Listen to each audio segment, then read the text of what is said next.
السلام علیکم ورحمۃ اللہ وبرکاتہ۔ الحمدللہ رب العالمین والصلاة والسلام علی اشرف الانبیاء و امام المرسلین نبینا محمد وعلی آلہ وصحبہ اجمعین، اما بعد۔ قال اللہ تعالی فی کتابہ المجید اعوذ باللہ من الشیطان الرجیم بسم اللہ الرحمن الرحیم ان الدین عند اللہ الاسلام وقال ومن يبتغ غیر الاسلام دینا فلن يقبل منه وهو في الآخرة من الخاسرین۔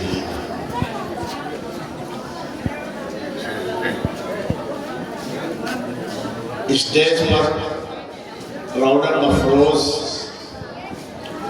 ہمارے سراجی فضلہ اور اس پروگرام کی اناؤنسنگ کر رہے مولانا ذوالقرنین سراجی سلم اللہ،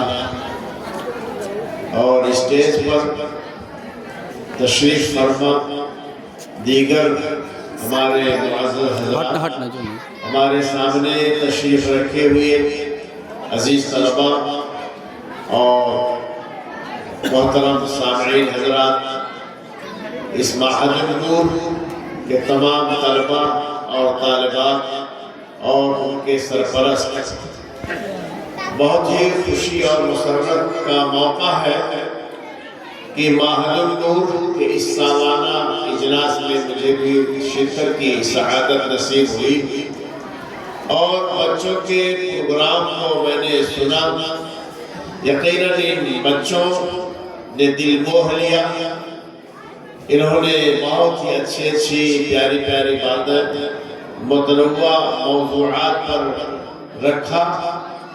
کسی نے پردہ کے موضوع پر، تو کسی نے امر بالمعروف کے موضوع پر، تو کسی نے وقت کی قدر و قیمت پر، تو اسی طرح سے کسی نے انگلش میں اور کسی نے نیپالی زبان میں تقریریں کی، اور یہ سرفراز ہوئے، انعامات سے نوازے گئے۔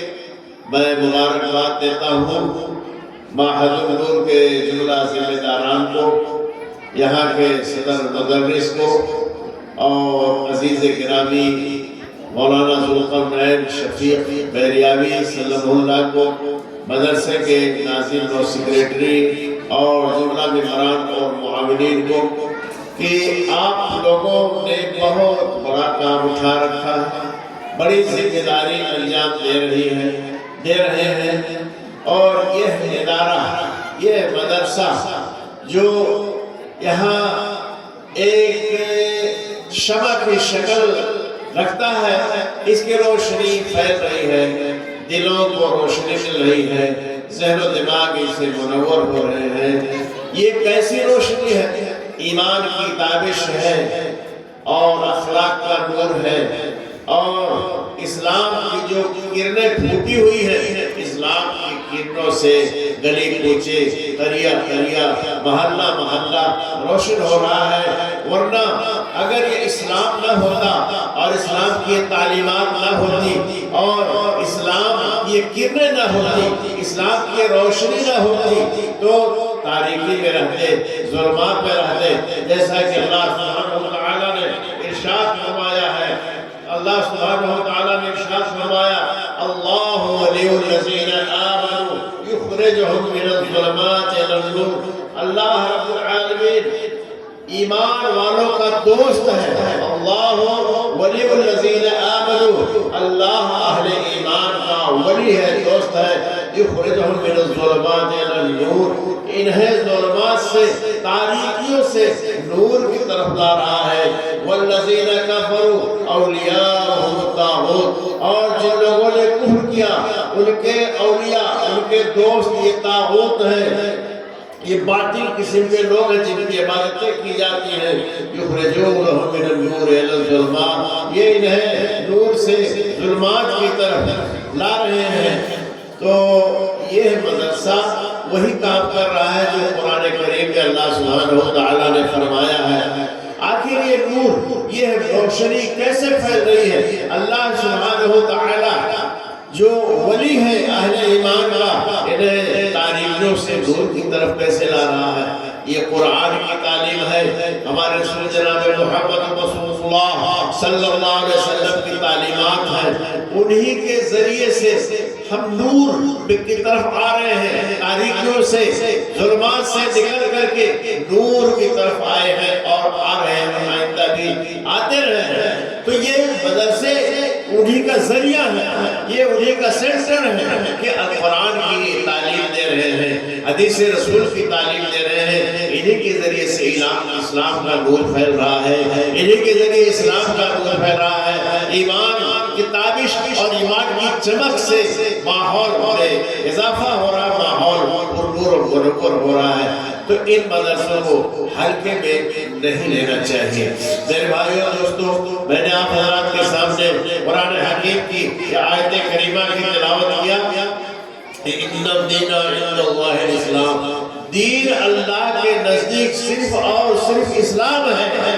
اللہ رب العالمین نے حضرت آدم علیہ السلام کو دنیا میں بھیجا، آسمان سے جنت سے انہیں دنیا میں اتارا اور بھیجا۔ وہ پہلے نبی تھے اور اللہ کا دین لے کر کے آئے تھے۔ اس کے بعد تمام انبیاء اور رسول آتے گئے۔ آسمانی دین، حقیقی دین یہ اسلام ہے۔ اسلام تمام طرح کے فلاح کا، تمام طرح کے کامیابیوں کا، دنیا اور آخرت کی سعادتوں کا ضامن ہے۔ تو اللہ نے اسی چیز کو کہا، ان الدین عند اللہ الاسلام، دین اللہ کے نزدیک صرف اور صرف اسلام ہے۔ اور فرمایا من یبتغی غیر الاسلام دینا، اور جو اسلام کو چھوڑ کر کے کوئی دوسرا دین تلاش کرے گا، دوسرے دین کی طرف مائل ہوگا، فَلَن يُقْبَلَ مِنْهُ، تو ہرگز سے قبول نہیں کیا جائے گا۔ معلوم ہوا اسلام سچا دین ہے، آسمانی دین ہے، اللہ کا اتارا ہوا دین ہے، بھیجا ہوا دین ہے، تمام انبیاء اور رسولوں کا دین ہے۔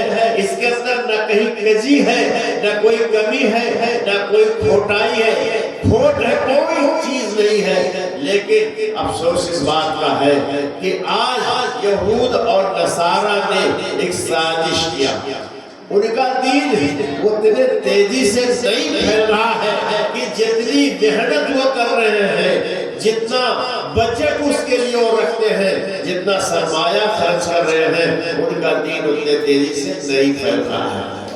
یہودیت یہ تبلیغ کا دین نہیں ہے، دعوت کا دین نہیں ہے۔ یہ جو لوگ اس خاندان سے تعلق رکھتے ہیں، جو لوگ اس بنی اسرائیل میں پیدا ہوئے ہیں، وہی لوگ یہودی ہو سکتے ہیں، دوسرا یہودی نہیں ہو سکتا ہے۔ اور اگر کسی کو یہودی بنا لیا جاتا ہے، یہ زبردستی ہے، ان کے دین کے خلاف ہے، ان کے تورات کے خلاف ہے۔ اور یہود نصارہ یہ محنت کرتے ہیں، بڑی مشقت کر رہے ہیں، ان کے مشنریاں چل رہے ہیں، ان کے اسکول چل رہے ہیں، رفاہی کام یہ کر رہے ہیں، بہت زیادہ کر رہے ہیں، ان کا دین پھیل رہا ہے، اس میں شبہ نہیں ہے۔ لیکن اسلام کے بالمقابل نہیں پھیل رہا ہے جتنی تیزی کے ساتھ اسلام نشر و اشاعت کی طرف بڑھ رہا ہے، اور جتنا مقبولیت اسلام کو حاصل ہو رہی ہے۔ بار بار خبریں آتی رہتی ہیں کہ امریکہ کے، یورپ کے فلاں سائنٹسٹ نے اسلام قبول کر لیا، خبریں آتی ہیں فلاں سیاسی آدمی نے اسلام قبول کر لیا، فلاں آدمی نے فلاں چیز سے متاثر ہو کر اسلام قبول کر لیا۔ یعنی تعلیم یافتہ اور پڑھے لکھے لوگ اسلام قبول رہے ہیں، ایسا نہیں ہے کہ صرف جہلا ہی، ان پڑھ ہی اسلام قبول کر رہے ہیں، بلکہ تعلیم یافتہ اسلام قبول کر رہے ہیں۔ اور بہت تیزی کے ساتھ یہ جو سروے رپورٹیں آ رہی ہیں، اس سے پتہ چلتا ہے کہ دنیا میں سب سے تیزی کے ساتھ پھیلنے والا مذہب اسلام ہے۔ کیوں؟ یہ دین حق ہے، یہ دین صداقت ہے، اور یہ دین فطرت ہے۔ اس کے جو اصول ہیں، جو ضوابط ہیں، جو قوانین ہیں، بالکل فطرت کے مطابق ہیں، اور دنیا اور آخرت کی سعادت اپنے اندر سموئے ہوئے ہیں۔ اب یہی دشمنان اسلام اور یہی مخالفین اسلام کچھ اعتراضات اسلام پر کرتے ہیں، وہی لوگ جو اسلام کی طرف مائل ہو رہے ہیں انہیں کو بھٹکانے کے لیے، اسلام سے نفرت دلانے کے لیے یہ چیزیں پھیلا رہے ہیں۔ اس وقت جو سب سے بڑا ہتھیار ان کا ہے وہ یہ ہے کہ اسلام تشدد کا دین ہے، دہشت گردی کا دین ہے، یا آتنکواد کا دین ہے۔ یہ بالکل جھوٹی بات ہے، غلط بات ہے، سرے سے غلط ہے، اور اس کو ہر آدمی سمجھ رہا ہے کہ اسلام یہ امن کا مذہب ہے، شانتی کا مذہب ہے، پیار کا مذہب ہے، محبت کا مذہب ہے، دوستی کا مذہب ہے۔ یہ کسی کے خلاف ہرگز نہیں جا رہا ہے۔ میرے عزیزوں، میرے بھائیوں اور دوستوں، اسلام کا معنی ہی ہوتا ہے صلح، اسلام کا معنی ہی ہوتا ہے امن، اسلام کا معنی ہی ہوتا ہے ایک دوسرے سے قربت، یہی معنی ہے اسلام کا۔ اسی لیے جب آپ کسی سے ملتے ہیں تو کہتے ہیں السلام علیکم ورحمۃ اللہ وبرکاتہ، آپ کے اوپر سلامتی ہو۔ سلامتی یعنی آپ امن کے ساتھ رہیں، آپ سکون کے ساتھ رہیں، یہ دعا کی جاتی ہے۔ ورحمت اللہ، اللہ کی رحمت آپ کے اوپر نازل ہو، وبرکاتہ، اور برکتیں آپ کے اوپر اس کی نازل ہو۔ جب ہم ہر ملنے والے سے اس بات کی دعا ہر آپ ملنے والے کو اس بات کی دعا دے رہے ہیں تو پھر اس کے اندر یہ دہشت گردی کہاں سے آ جائے گی، اس کے اندر آتنکواد کہاں سے آ جائے گا، اس کے اندر منافرت کہاں سے آ جائے گی۔ اور جو ہمارے دین پر نہیں ہے ان کے لیے بھی ہم دعا کرتے ہیں ہداک اللہ، اللہ آپ کو ہدایت دے۔ چنانچہ رسول اکرم صلی اللہ علیہ وسلم نے شاہان عالم کو جو خط لکھا تھا صلح حدیبیہ کے بعد، جب آپ مدینہ منورہ واپس تشریف لے گئے تو آپ نے دعوت اسلام کو فروغ دینے کے لیے دنیا کے بڑے بڑے بادشاہوں کو خط لکھا۔ چنانچہ اس زمانے میں جو سپر پاور دو بڑی طاقتیں تھیں، یعنی روم اور ایران، اور اسی طرح سے مصر ہے اور نجاشی ہے اور دیگر چھوٹے چھوٹے راجاؤں کو، بادشاہوں کو آپ نے خط لکھا۔ سب میں یہی بات تھی بے محبت رسول اللہ الا فلاح سلام علی من اتبع الہدی، سلامتی ہو اس شخص جو ہدایت کو قبول کر لے۔ آپ نے کسی کو دھمکی نہیں دی، کسی کو ڈرایا نہیں کہ آپ ہمارا اسلام قبول کر لو، ہمارا مذہب قبول کر لو، ہمارا عقیدہ قبول کر لو۔ آپ نے دھمکایا نہیں، ڈرایا نہیں، کوئی وعید نہیں سنائی ہے، بس یہ کہا سلام علی من اتبع الہدی، سلامتی ہو اس شخص، دعا دی آپ نے کہ جو ہدایت کو قبول کر لے۔ آپ نے یہ دعا دی۔ اور رسول اکرم صلی اللہ علیہ وسلم کی سیرت کی طرف اگر ہم رجوع کریں اور دیکھیں تو میرے بھائیوں دوستوں، اس کی مثال تو اور مذاہب میں اور لوگوں کے ہم مل نہیں سکتی ہے۔ دیکھیے اسلام میں سب سے مقدس اور سب سے پاکیزہ جگہ کون ہوتی ہے؟ مسجد۔ اور ان مسجدوں میں دو مسجدیں ایسی ہیں کہ جن میں نماز کا ثواب دیگر مساجد کے بالمقابل بہت زیادہ بڑھ جاتا ہے۔ چنانچہ حرم مکی کے اندر یعنی کعبہ اور بیت اللہ کے اندر اگر آدمی کوئی نماز پڑھتا ہے تو دیگر مساجد کے بالمقابل ایک رکعت دیگر کے مقابل میں وہاں کے ایک رکعت 1,00,000 کے مقابل اس کا اجر ثواب ہو جاتا ہے۔ اور اسی طرح سے مدینہ منورہ میں مسجد نبی جس کی تعمیر رسول اکرم صلی اللہ علیہ وسلم نے کرائی تھی، اس کے اندر اگر کوئی جا کر نماز پڑھتا ہے تو اس کو 1,000 رکعت کا ثواب ملتا ہے۔ یہ فضیلتیں ہیں۔ میں یہ عرض کر رہا ہوں کہ یہ جو مقدس مقامات ہیں، رسول اللہ صلی اللہ علیہ وسلم نے مسجد نبوی کے اندر کافروں کو پناہ دی، جگہ دیا۔ چنانچہ بخاری شریف کا بہت مشہور روایت ہے، اگر میں تفصیل سے بیان کروں وقت زیادہ لگ جائے گا۔ اس میں کیا ہے کہ ایک شخص جو یمامہ کا رہنے والے تھے، کون؟ ثمامہ بن وساس، انہوں نے کسی مسلمان کو قتل کیا تھا یا قتل کرا دیا تھا۔ رسول اکرم صلی اللہ علیہ علیہ وسلم کے صحابہ کرام ان کو گرفتار کر کے لائے، حضور کے سامنے پیش کیا۔ آپ نے ان کو کہیں کسی سنگ کے کوٹھری میں بند نہیں کیا، آپ نے ان کو کہیں جیل خانے میں نہیں رکھا، بس مسجد نبوی میں رکھا، البتہ مسجد نبوی کے کھمبے سے بندھوا دیا تاکہ یہ شخص بھاگ نہ جائے۔ آپ غور کیجئے کہ جو سب سے پاکیزہ جگہ ہے، رسول اللہ صلی اللہ علیہ وسلم نے اس کو تعمیر کرا ہے عبادت کے لیے، اس ایک شخص جو ابھی حالت کفر میں ہے اس کو لا کر کے مسجد نبوی کے اندر رکھا گیا ہے، باندھا گیا ہے۔ اور رسول اکرم صلی اللہ تعالی علیہ وسلم جب بھی آتے ہیں تو آپ اس سے سوال کرتے ہیں، ماذا عندک یا سمامہ، اے سمامہ تمہارا کیا حال ہے؟ سمامہ جواب دیتے ہیں، ان تقتل ذات ضمیر، اگر آپ نے قتل کر دیا تو ایک واجب القتل کو قتل کر دیا، وَإِنْ تُعِبْ بَلَا شَاكِرٍ، اور اگر آپ نے انعام احسان کیا ایک شکر گزار کا احسان کیا۔ دوسرے دن بھی ہی پوچھا، تیسرے دن بھی آپ نے ہی پوچھا اور انہوں نے جواب دیا ہی ہے۔ آپ نے نہیں کہا کہ تم اسلام قبول کر لو، نہیں، آپ نے جب تیسرے دن میں یہی سنا تو آپ نے صحابہ کو حکم دیا کہ سمامہ کو آزاد کر دو، ان کا بندھن کھول دو۔ چنانچہ صحابہ کرام نے ان کے بندھن کو کھول دیا، رسی کو کھول دیا اور وہاں سے نکل کر کے ایک نخلستان میں گئے، وہاں جا کر کے غسل کیا اور غسل کر کے آئے، رسول اکرم صلی اللہ علیہ وسلم کے سامنے اسلام قبول کر لیا، حلقہ بگوش اسلام ہو گئے۔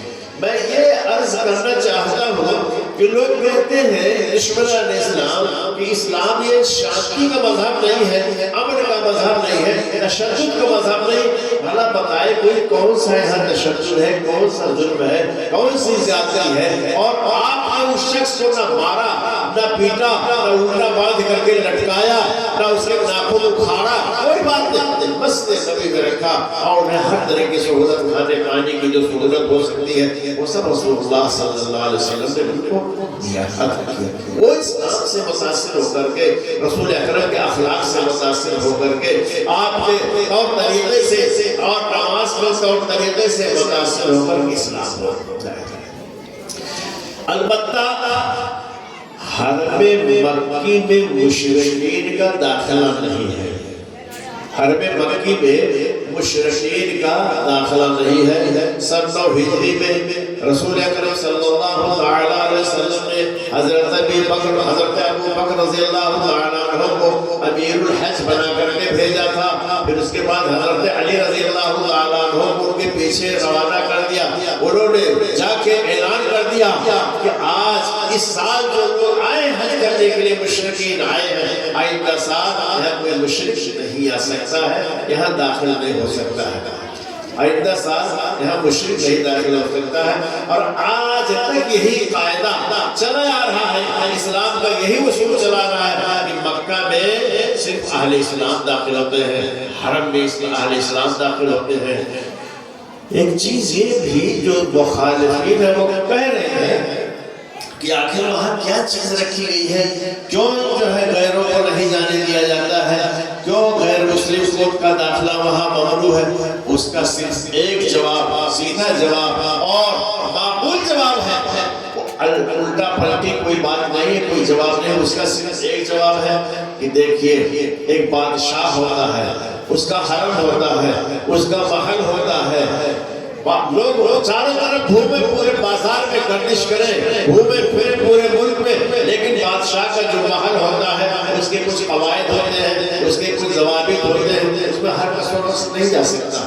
راجہ کا محل ہو، صدر جمہوریہ کا محل ہے، وزیر اعظم کی آفس ہے، اس کا ایک دائرہ ہوتا ہے، وہاں ہر کس و ناکس نہیں جا سکتا ہے، اس کے کچھ آداب ہوتے ہیں، کچھ قیود ہوتے ہیں، نہیں جا سکتا۔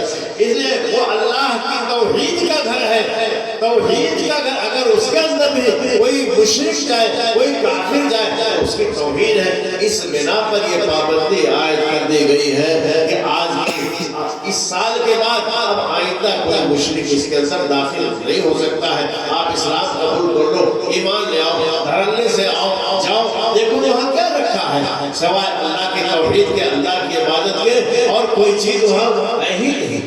تو عرض یہ کر رہا ہوں کہ اسلام نفرت کا مذہب نہیں ہے، اور لوگوں کے ہاں دیکھ سکتے ہیں آپ کہ دوسرے لوگ ان کے دھرم کے جو عبادت گاہیں ہیں، ان کے جو پوتر استھان ہیں، مقامات ہیں، وہاں پوری آزادی کے ساتھ نہیں جا سکتے ہیں۔ کچھ ان کی خاص جگہ ہے کہ کوئی قدم نہیں رکھ سکتا ہے، اور اب تو یہ شخص اور دن بدن بڑھاتے چلے جا رہے ہیں کہ وہاں کھولا نہیں آ سکتا ہے، یہاں کوئی دکان نہیں رکھ سکتا ہے، وہاں یہ کام نہیں کر سکتا ہے۔ اس طرح سے تشدد بڑھاتے چلے جا رہے ہیں، نفرت کی دیوار کھڑی کرتے چلے جا رہے ہیں، خود تو یہ سب کام کر رہے ہیں، اور الزام جو ہے مسلمانوں کو دے رہے ہیں، اسلام کو دے رہے ہیں کہ نفرت کا مذہب ہے، تشدد کا مذہب ہے۔ اس کے پیچھے صرف ایک ہی ریزن یہ ہے، اسلام جو تیزی سے پھیل رہا ہے، جو بڑھ رہا ہے، اسی پر پنجر لگانا چاہتے ہیں، اسی پر روک لگانے کی یہ ناجائز حرکتیں ہیں، ناجائز کوششیں ہیں جو کامیاب نہیں ہوگی۔ اللہ سبحانہ و تعالیٰ نے قرآن کریم میں ارشاد فرمایا، یریدون ان یطفئوا نور اللہ بافواہہم، لوگ ارادہ کرتے ہیں کہ اللہ کے نور کو منہوں سے پھینک کر بجھا دیں۔ یریدون لیطفئوا نور اللہ بافواہہم ویابی اللہ الا یتم نورہ، مگر اللہ سبحانہ و تعالیٰ انکار کر رہا ہے اس بات سے، وہ اپنا نور پورا کر کے رہے گا، چاہے کافروں کو برا ہی لگے، اللہ اپنے نور کو پورا کر کے رہے گا۔ اس کا جو ہے نازل کیا ہوا دھرم ہے، مذہب ہے، وہ پھیل کے رہے گا پوری دنیا میں، کوئی اس کو روک نہیں پائے گا۔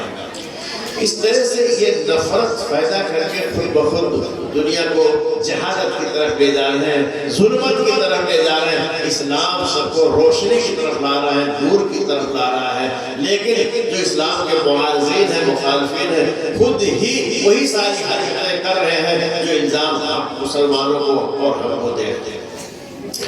اور ایک دوسرا مسئلہ جو ہے شارٹ کٹ میں بیان کرنا چاہتا ہوں، اس وقت جو چیزیں سوشل میڈیا کے ذریعے ہم تک پہنچ رہی ہیں، آپ تک پہنچ رہی ہیں، آپ بھی اس کو اچھی طرح سے دیکھ رہے ہیں۔ اس وقت اسلام کو بدنام کرنے کے لیے عورتوں کا ایک ایشو کھڑا کر رکھا گیا ہے، کیا گیا ہے کہ اسلام یہ عورتوں پر ظلم کرتا ہے، ان کی آزادی کو سلب کر لیا ہے، ان کو چہار دیواری میں بند کر دیا ہے، اور ان کو حق حقوق سے محروم کر دیا ہے، آفسوں میں، کارخانوں میں، اور اس طرح سے شاپنگ سینٹروں میں، مال میں ان کو نوکری کرنے سے منع کرتا ہے، دکانداری کرنے سے منع کر رہا ہے، پارکوں میں گھومنے سے، اور اس طرح بازار کھلے عام بے بہاوا انہیں گھومنے سے منع کر رہا ہے۔ میرے بھائیوں، یہ تو ان کی عزت کے لیے ہے، یہ تو ان کی عصمت کی حفاظت کے لیے اسلام نے کیا ہے۔ ان کو جو مقام اسلام نے دے دیا، آج کیا قیامت تک کوئی دوسرا نہیں دے سکتا ہے۔ چنانچہ آئیے ایک دو مثالیں دوں گا، یہ موضوع بھی بہت وسیع ہے، ایک دو مثالیں آپ کو دوں گا کہ دیکھ لیں اسلام کا سینہ عورتوں کے تعلق سے، خواتین کے تعلق سے کتنا زیادہ کشادہ ہے۔ اسلام کا پانچواں رکن حج ہے، اسلام کا پانچواں رکن حج ہے۔ آپ سارے لوگ جانتے ہیں، اور جن لوگوں نے حج اور عمرہ کی سعادت حاصل کر لی وہ بخوبی جانتے ہیں کہ اس میں ایک رکن سعی بین صفا والمروہ ہے۔ صفا سے مروہ تک اور مروہ سے صفا تک ملا کر 7 چکر لگائے جاتے ہیں۔ یہ کس کی یادگار ہے؟ ایک خاتون کی یادگار ہے، ایک عورت کی یادگار ہے کہ جنہوں نے پانی کی تلاش میں یہاں سے وہاں تک سعی کی تھی، دوڑ لگایا تھا، چکر لگایا تھا۔ آج بھی یہ عمرے کا رکن ہے، حج کا رکن ہے۔ بھلا بتائیے کہ اسلام نے عورت کو کتنا اونچا مقام دیا، کتنا اونچا درجہ، کہ اسلام کے 5ویں رکن حج کا ایک رکن اس کو قرار دے دیا۔ حضرت ہاجرہ کی یاد ہمیشہ ہمیشہ کے لیے تازہ رہے گی۔ ہے کوئی کسی مذہب میں اس کی کوئی مثال مل سکتی ہے؟ اتنا خوبصورت طریقہ ہو کسی کی یادگار کو منانے کا اور کسی کے یادگار کو باقی رکھنے کا، کسی مذہب میں کوئی ایسا ہے؟ کوئی مثال دنیا میں کوئی مثال پیش نہیں کر سکتا ہے۔ اور جن لوگوں کے ہاں اس کی کچھ مثالیں ہیں تو آپ جانتے ہیں کہ وہ کس انداز کی مثال ہے بھائی، اس کو کہتے ہوئے بھی شرم آتی ہے کہ بے حیائی ہے، اور ان کی توہین کی گئی ہے، کتنے برے انداز سے ان کی توہین کی گئی ہے، ان کو بیان کرنے کے لائق ہے۔ ایک اور مثال میں دے رہا ہوں عورت کی عزت و تقریب کی، کہ اسلام نے نہیں بلکہ اسلام کے بادشاہوں نے، راجاؤں نے کیسی عزت و تقریب ان کی ہے۔ تاج محل دنیا کے 7 عجائبات میں سے ہے، تاج محل دنیا کے 7 عجائبات میں سے ہے۔ وہ کس کی یادگار میں ہے؟ وہ ممتاز محل کی یادگار میں ہے۔ بادشاہ شاہ جہاں نے اپنی رانی، اپنی بیگم ممتاز محل کی یاد میں اتنا بڑا عجوبہ تیار کیا، کھڑا کیا ہے، آج بھی ہے، آئندہ بھی رہے گا، اور اس سے نامعلوم کتنی دولت اور کتنی آمدنی حکومت کو حاصل ہو رہی ہے سالانہ، اور کتنے رکشہ والے، کتنے آٹو والے، کتنے گاڑی والے، ہوائی جہاز والے، ہوٹل والے، شاپنگ سینٹر والے کمائی کر رہے ہیں، ایک عورت کے نام پر ایک کمائی ہو رہی ہے۔ اسلام میں کوئی یادگار قبر بنانا، مزار بنانا، یہ جائز درست نہیں، تو آپ کو جانتے ہیں، لیکن میں صرف یہ کہنا چاہتا ہوں کہ جس اسلام کو، جن راجاؤں بادشاہوں کو تم بدنام کرنے کی کوشش کر رہے ہو، تمہارے یہاں بھی کوئی ایسی مثال پائی جا رہی ہے کہ ایک خوبصورت ماڈل، ایک خوبصورت یادگار کسی عورت کے لیے، کسی خاتون کے لیے ایسا ہو، کسی کی یاد نہیں۔ ہاں، بعض چیزیں ایسی اس وقت ہیں، اور میں دیکھ رہا ہوں کئی دنوں سے نہیں، مہینوں سے چل رہا ہے، سوشل میڈیا پر ڈالنے والے ایک نفرت پھیلانے کے لیے، نفرت کا ماحول پیدا کرنے کے لیے، مسلمانوں کی دل آزاری کرنے کے لیے اس کو برابر ڈال رہے ہیں۔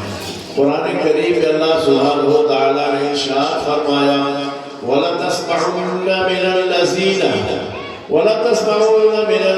أُوتُوا الْكِتَابَ مِن قَبْلِكُمْ وَالَّذِينَ أَشْرَكُوا أَذًى كَثِيرًا۔ مسلمانوں سے کہا اللہ نے کہ تم ضرور بھی ضرور سنو گے، کس سے سنو گے؟ ان لوگوں سے جو تم سے پہلے کتاب دیے گئے، جن لوگوں کو تم سے پہلے کتاب دی گئی، تورات دی گئی، انجیل دی گئی، یا اور کتابیں دی گئی۔ اور کس سے سنو گے؟ والذین اشرکوا، اور مشرکوں سے بہت اذیت کی باتیں سنو گے، بہت تکلیف کی باتیں سنو گے۔ چنانچہ وہ نفرت پھیلانے کے لیے اذیت کی باتیں کر رہے ہیں، تکلیف کی باتیں کر رہے ہیں۔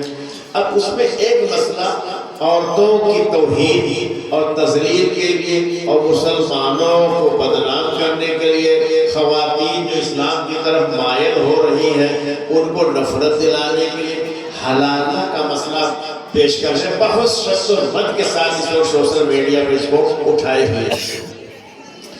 میں عرض یہ کرنا چاہتا ہوں کہ حلالہ اسلام کی چیز ہے ہی نہیں۔ حلالہ جو خالص اسلام ہے اور ٹھیٹ اسلام ہے اور ٹھیٹ فقہ ہے، فقہ الحدیث، اس میں حلالہ کہاں ہے بھائی؟ حلالہ تو ہے ہی نہیں۔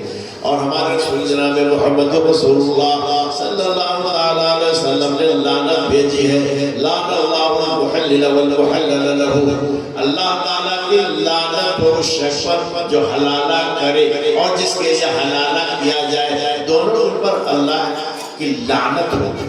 جس چیز پر رسول اللہ صلی اللہ علیہ وسلم نے لعنت بھیجی ہو، وہ اسلام کی چیز کہاں ہو سکتی ہے؟ وہ کہاں سے درست ہو سکتی ہے؟ کہاں سے وہ جائز ہو سکتی ہے؟ یہ تمام میں آج اس اسٹیج سے کہنا چاہتا ہوں کہ جملہ مسلمانوں کا یہ مسئلہ نہیں ہے، جملہ تمام مسلمانوں کا مذہب یہ نہیں ہے۔ کچھ خاص قسم کے لوگ ہیں جو حلالہ کے قائل ہیں، وہ اپنا کرتے کراتے ہیں۔ اگر نشانہ کسی کو بنانا ہے تو ایک خاص قسم کے لوگوں کو نشانہ بناؤ، اسلام کو نہ بناؤ، آپ مسلمانوں کو نہ بناؤ، اہل حدیث کو نہ بناؤ، سلفیوں کو نہ بناؤ۔ اور حلالہ اگر وہ کرتے بھی ہیں تو ان کے یہاں بھی تو ایک اصول ہے، ایک ضابطہ ہے، ایسے ہی کھلی آزادی ان لوگوں نے بھی نہیں دے دی ہے۔ کیا مسئلہ ہے کہ اگر کوئی مرد کسی عورت کو 3 طلاق دے دے تین طلاق کے مسئلے کو بھی چھیڑتے ہیں کہ عورتوں کے ساتھ ناانصافی ہے، ظلم ہے، ہم بھی کہتے ہیں یہ افسوسناک چیز ہے۔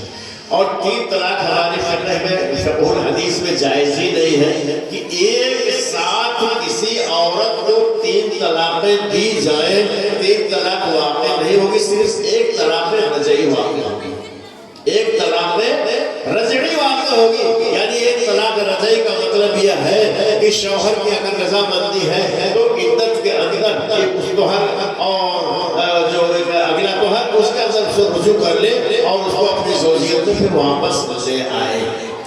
یہی شیخ الاسلام ابن تیمیہ رحمہ اللہ نے اپنے فتاوی میں مدلل انداز میں لکھا ہے، اور یہی علماء اہل حدیث کا مسلک ہے، یہی مذہب ہے کہ تین طلاقیں ایک ساتھ دی گئی، تین واقع نہیں ہوگی، صرف ایک طلاق۔ جو لوگ ایک ساتھ تین طلاق واقع ہونے کے قائل ہیں، یقیناً انہوں نے اسلام کی روح کو سمجھا ہی نہیں ہے، اور اس سے اس عورت کے اوپر یقیناً ظلم ہو رہا ہے، عورت کے ساتھ یہ زیادتی ہو رہی ہے۔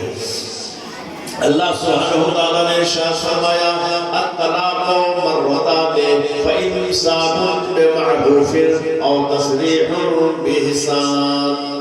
طلاق دو مرتبہ ہے، الطلاق مرتان، اس کے بعد فإمساک بمعروف، بھلائی کے ساتھ یا تو روک لینا ہے یا احسان کے ساتھ خوبصورت طریقے پر اس کو جدا کر لینا ہے۔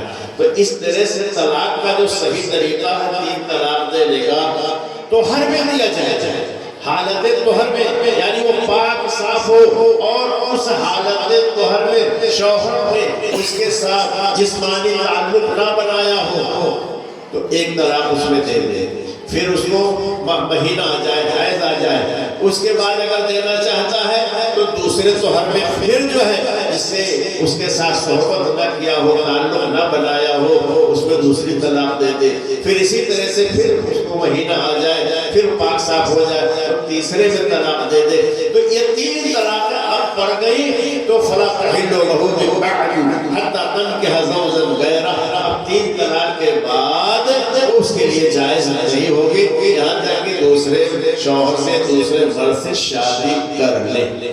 شادی کا یہ مطلب نہیں ہے اس آیت مبارکہ کے اندر کہ وہ حلال کرانے کے لیے شادی کر لے، جس طرح سے جس پاکیزہ مقصد کے تحت زندگی بسر کرنے کے لیے گزارنے کی، ازدواجی زندگی گزارنے کے لیے شادی یا نکاح ہوتا ہے، وہ کسی مرد سے شادی بیاہ کر لے، نکاح کر لے، اس کے ساتھ خوشی اور مسرت کی زندگی بسر کرے۔ خدا نہ خواستہ آگے چل کر کے اگر دونوں میں پھر بگاڑ پیدا ہو رہا ہے اور دونوں میں جدائی ہو جا رہی ہے، اس کے بعد اگر پہلے شوہر کے اندر وہ رجوع کرنا چاہتی ہو اور پہلا شوہر بھی اس کے ساتھ نکاح کرنے پر راضی ہو تب وہ نکاح کر سکتا ہے۔ تین طلاق ایک ساتھ دینے جائز نہیں ہے، درست نہیں ہے، صرف ایک ہی طلاق واقع ہوگی۔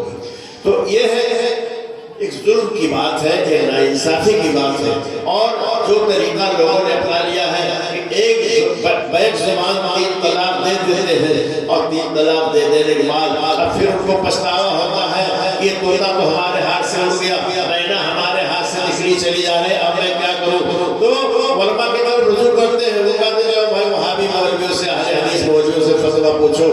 اہل حدیث مولوی کہتے ہیں کہ بھائی تم نے اگر تین طلاق دی ہے ایک ساتھ سے ایک واقع ہوگی تو نکاح کر سکتے ہو، لیکن اس کا جو طریقہ ہوتا ہے، طریقہ عدت ہوتی ہے، عدت گزار کر کے پھر دوسرے یہ دور جو ایک لمبا پروسیجر ہے، اس طریقے سے نکاح ہو سکتا ہے۔ وہ ایسا نہیں کہ آج طلاق دے دیا، دوسرے دن کسی سے نکاح کر لیا، پھر تیسرے سے دوسرے طلاق دے دیا، چوتھے تیسرے، یہ تو شریعت کے ساتھ مذاق ہے اور عورتوں کے ساتھ بھی مذاق ہے، ناانصافی ہے۔ یہ صورتحال نہایت ہی افسوسناک ہے۔ جو لوگ اس کے قائل ہیں، جو لوگ ایسا کرتے ہیں، یقیناً وہ لوگ ظلم کرتے ہیں۔ میں بھی یہ بات کرتا ہوں کہ ان کے ساتھ ظلم ہے، یہ روح شریعت کے خلاف ہے، قرآن و حدیث کے حقوق کے منافی ہے، ایسا ان کو نہیں کرنا چاہیے۔ تو میں عرض یہ کر رہا ہوں کہ خواتین کے حوالے سے اعتراضات اٹھائے جا رہے ہیں، خواتین کو جو مقام، جو عزت اسلام نے دی ہے کسی اور نے نہیں دی۔ یہ سوشل میڈیا پر اور دشمنان اسلام کی طرف اسلام کے خلاف اٹھائے جانے والے اعتراضات میں سے ایک اعتراض یہ بھی ہے۔ اسی طرح سے اور بھی بہت سارے مسائل اسلام کے خلاف اٹھائے جا رہے ہیں اور ان کا صرف اور صرف مقصد نفرت پھیلانا ہے۔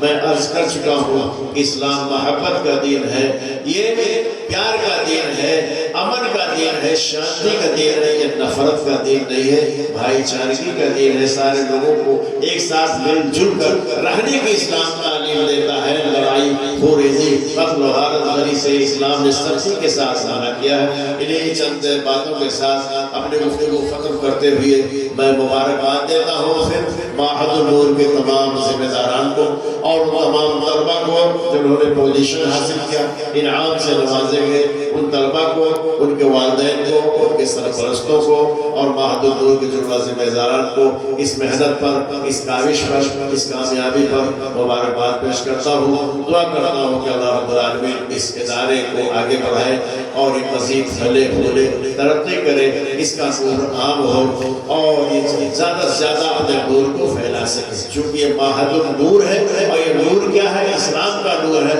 ایمان کا نور ہے۔ اسلام اور ایمان کا نور اس ادارے کے اس مدرسے کے ذریعے بڑھتا رہے، پھیلتا رہے، تاکہ پورا گاؤں بھی رہے، پورا علاقہ رہے، پورا مہربان اور اس سے روشن ہو جائے۔ اللہ سبحانہ وتعالی ہم سب کو ایمان و اسلام پر قائم رکھے اور ہم لوگوں کے دلوں میں ایمان و اسلام کو محبت جاگوزی کر دے، مضبوط کر دے اور اپنے رسول صلی اللہ علیہ وسلم کی محبت ہمارے دلوں میں بیٹھا دے اور ان کے سنت پر عمل کا جذبہ پیدا کر دے۔ رب العالمین دن قیامت کے جب نفسی نفسی کا عالم ہو تو اپنے عرش کے سائے میں جگہ دینا اور جب پیاس کی شدت سے جان حلق ہونے لگے تو پیارے رسول صلی اللہ علیہ وسلم کے مبارک ہاتھوں ہمیں جام کوثر عطا ہو۔ وآخر دعوانا